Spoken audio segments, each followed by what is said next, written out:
English premier league শুরু হয়েছে আর অধপতন শুরু হয়েছে ম্যানচেস্টার ইউনাইটেডের।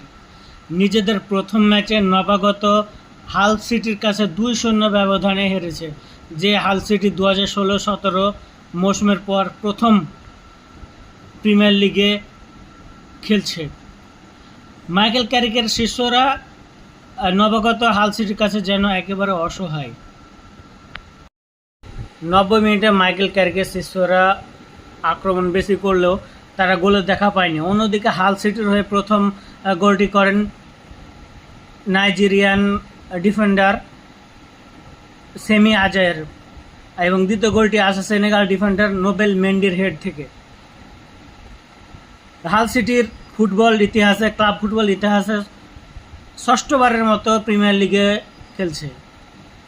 হয়তো ইউনাইটেড দর্শক সমর্থক খেলোয়াড়রা আজকের ম্যাচের কথা ভুলে যেতে চাইবে।